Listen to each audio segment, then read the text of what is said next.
Within the poem, The Valley of Unrest, Edgar Allan Poe uses literary elements in order to convey a mood of desolation.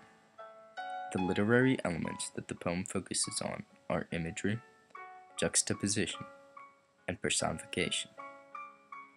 The title, The Valley of Unrest, refers to the life within the valley.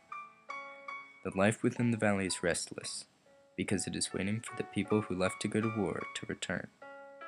However, the people died at war and will never return to care for the valley.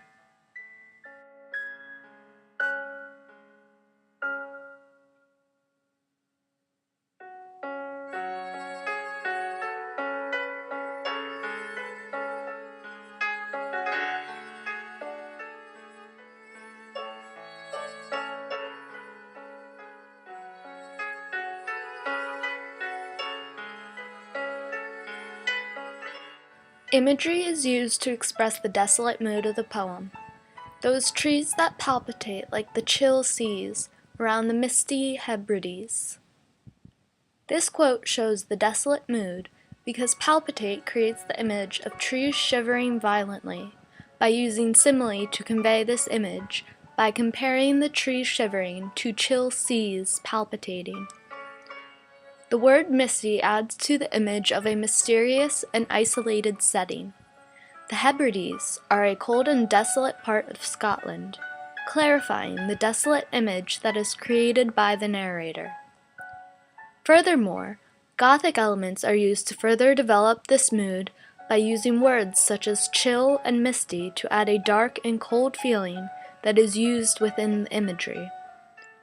The use of Gothic elements reflects the style of Poe, as well as the Gothic literary movement of the time.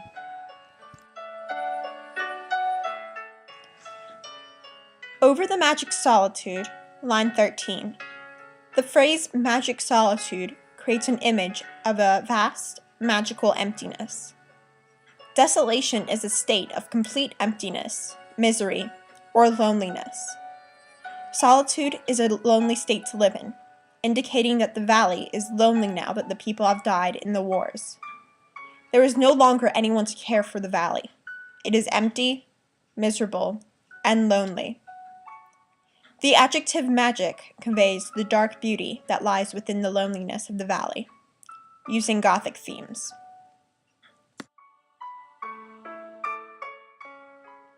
Eternal dews come down in drops. They weep from off their delicate stems. Lines 25 to 26.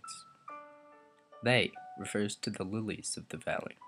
The lilies are weeping for the souls of the people who died going to war. The lilies are forever weeping, as shown by the word eternal. The image of beautiful flowers being sad and droopy, due to the sadness of losing the people that used to live in the valley, helps to create the desolate mood of the poem. Perennial tears descend in gems. Line 27. Gems represent beautiful objects with much value, while the tears that the gems represent change the interpretation of the gems into a sad, the lonely image. In addition, the word perennial means many times a year. This forms an image of the flowers of the valley constantly weeping beautiful tears. The image supports the theme of that in darkness lies beauty. For although the flowers are sad and lonely, their tears are still gems. Juxtaposition is another literary device used to portray a desolate mood. Ah, by no wind those clouds are driven, the unquiet heaven.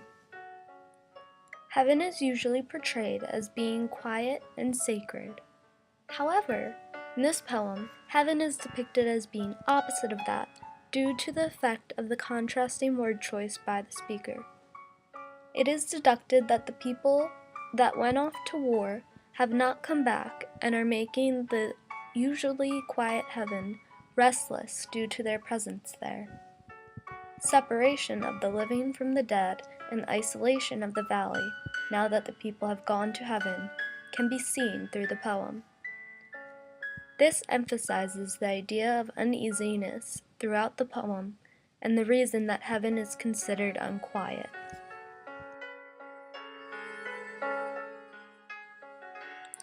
Personification is another literary element further used in order to convey the desolate mood of the poem. Personification is used to give human-like qualities to the life within the valley. Mild-eyed stars, nightly from their azure towers, to keep watch above the flowers, lines 4 to 6, is used to portray the people's love for the valley. Trusting the stars to watch over the valley indicates that the people care for the valley and hope to return. However, further in the poem, each visitor shall confess the said valley's restlessness, lines 9 to 10.